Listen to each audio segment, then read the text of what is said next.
fadon na talni thang thatusi akami faletalni joy sangin loro chi joy usi vam boy faju adot naklampi usi lor tu le joy sang tu angai lo mo thang chat le chong long tu angai lo mo do tu le son ruat tu angai lo mo attention fadon le atami fa anakara atami fa le tani ral chale mai ngalil lampi usi chinchina hot chinusi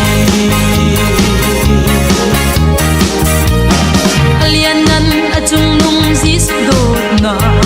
afaki amun mi zisu dot na nu chitin lam chi chia mi swal dot tu boy pa fit nung kha tu nung bang akan chola sur nam kha mi chiang bang in cholang tu chiang kharau pon do in thong na chang tu adot nak lam pi usi lor tu le joy sang tu angai lo mo thang sat le chong lom tu angai lo mo do tu le zon ruat tu angai lo mo akan mi fadot ha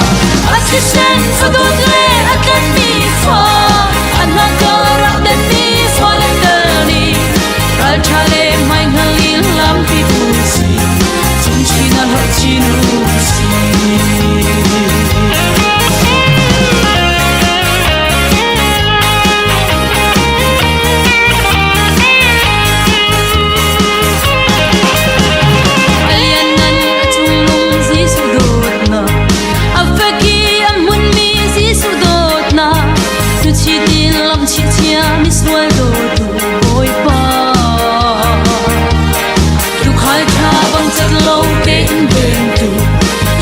san khim la voi te chom tu ke la or nu la mai kil la kam tu adot nak lam pi usi lor tu le choi sang tu angai lo mo thang chat le chong lom tu angai lo mo do tu le zon ruat tu angai lo mo akan ni fadot na attention fadot le akan ni fa anakara dan mi fa le tani ral chale mai ngalil lam pi usi chinchina hot chinusi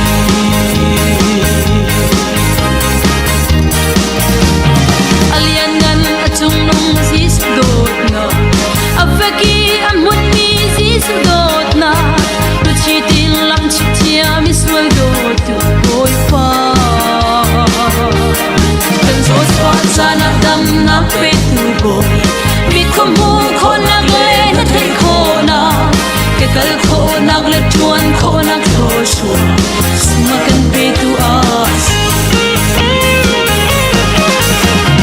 lor tu le choi sang tu angai lo mo thang chat le chong lom tu angai lo mo do tu le zon ruat tu angai lo mo akan ni fa attention fadot le akan ni fa anakara dan ni fa le tani ral chale mai ngalil lam pi usi chinchina hot chinusi attention fadot le akan ni fa anakara dan ni fa le tani ral chale mai ngalil lam pi usi chinchina hot chinusi